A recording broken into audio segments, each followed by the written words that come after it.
بسم اللہ الرحمن الرحیم الصلاۃ والسلام علیک یا رسول اللہ وعلی آلک وصحابک یا حبیب اللہ اللہم افتح علینا حکمتک وانشر علینا رحمتک یا ذا الجلال والاکرام الصلاۃ والسلام علیک یا رسول اللہ وعلی آلک وصحابک یا حبیب اللہ۔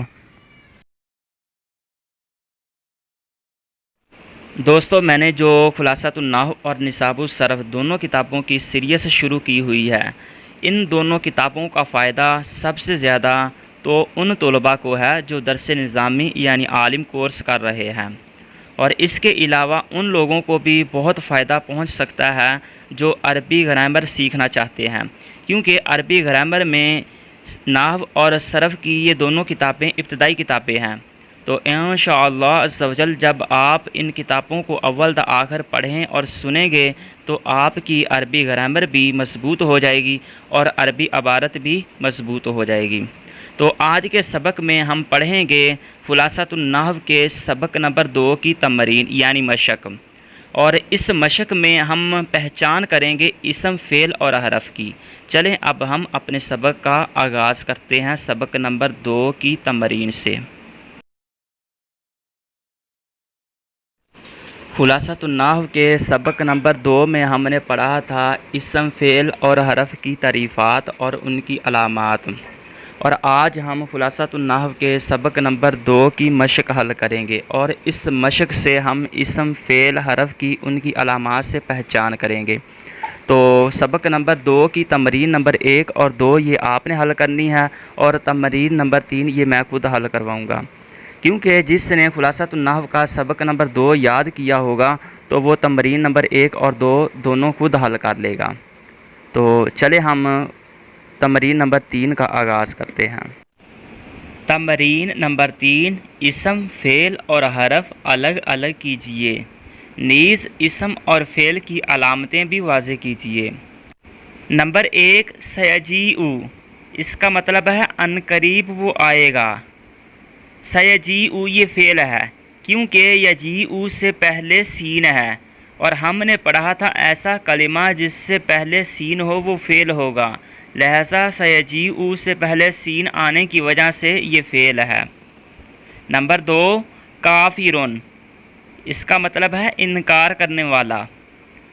اب یہ اسم ہے، کیونکہ ہم نے یہ پڑھا تھا کہ ایسا کلمہ جس کے آخر میں تنوین ہو تو وہ اسم ہوگا۔ کافرون کے آخر میں تنوین آیا ہوا ہے، اس وجہ سے یہ اسم ہے۔ نمبر 3، النار، اس کا مطلب ہے آگ، اور یہ اسم ہے، کیونکہ ہم نے پڑھا تھا ایسا اسم جس کے شروع میں الف لام آ جائے تو وہ اسم ہوگا، تو النار کے شروع میں الف لام آنے کی وجہ سے یہ اسم ہے۔ نمبر 4، فی، یہ حرف ہے، کیونکہ اس میں نہ تو فعل کی کوئی علامت ہے اور نہ ہی اس میں کوئی اسم کی علامت ہے، لہذا ہم نے پڑھا تھا کہ جس میں نہ کوئی فعل کی علامت ہو نہ کوئی اسم کی علامت ہو وہ حرف ہوگا، لہذا فی حرف ہے اور اس کا مطلب ہے میں۔ نمبر 5، قد سرق، اس کا مطلب ہے تحقیق اس نے چوری کی۔ اب یہ فعل ہے، قد سرق یہ فعل ہے، کیونکہ سرق سے پہلے قد ہے، اور ہم نے پڑھا تھا ایسا کلمہ جس کے شروع میں قد آ جائے تو وہ فعل ہوگا، لہذا قد سرق یہ فعل ہے لفظ قد آنے کی وجہ سے۔ نمبر 6، اخن، اس کا مطلب ہے بھائی، اور یہ بھی اسم ہے، کیونکہ ایسا کلمہ جس کے آخر میں تنوین ہو تو وہ اسم ہوگا، اور اخن کے آخر میں تنوین آیا ہوا ہے۔ نمبر 7، لا تکذب، تو جھوٹ نہ بول، یہ بھی فعل ہے، کیونکہ اس میں نہیں کا معنی پایا گیا، اور ہم نے پڑھا تھا ایسا کلمہ جس میں نہیں کا معنی پایا جائے تو وہ فعل ہوگا۔ نمبر 8، اعلی، اس کا مطلب ہے پر، اور یہ حرف ہے، کیونکہ اس میں نہ تو اسم کی کوئی علامت پائی جا رہی ہے اور نہ ہی اس میں کوئی فعل کی علامت ہے، لہذا وہ کلمہ جس میں نہ کوئی اسم کی علامت ہو نہ کوئی فعل کی علامت ہو تو وہ حرف ہوگا، اور اعلیٰ یہ حرف ہے۔ نمبر 9 قولا، اس کا مطلب ہے اس نے کہا، یہ فعل ہے کیونکہ اس میں ماضی کا معنی پایا گیا، اس نے کہا۔ تو لہذا ہم نے پڑھا ہے ایسا کلمہ جس میں ماضی کے معنی پائے جائیں تو وہ فعل ہوگا۔ قولا یہ فعل ہے ماضی ہونے کی وجہ سے۔ نمبر 10 القوم، اس کا مطلب ہے قوم، یہ اسم ہے کیونکہ قوم کے شروع میں الف لام آیا ہوا ہے، لہذا ایسا کلمہ جس کے شروع میں الف لام آ جائے تو وہ اسم ہوگا۔ نمبر 11 سمع، اس کا مطلب ہے اس نے سنا، یہ بھی فعل ہے کیونکہ اس میں ماضی کے معنی پائے گئے، اور ہم نے پڑھا ہے ایسا کلمہ جس میں ماضی کے معنی پائے جائیں تو وہ فعل ہوگا۔ سمع یہ فعل ہے۔ نمبر 12 قافلۃن، قافلہ، یہ بھی اسم ہے کیونکہ اس کے آخر میں تنوین آیا ہوا ہے، اور ہم نے پڑھا ہے ایسا کلمہ جس کے آخر میں تنوین ہو تو وہ اسم ہوتا ہے۔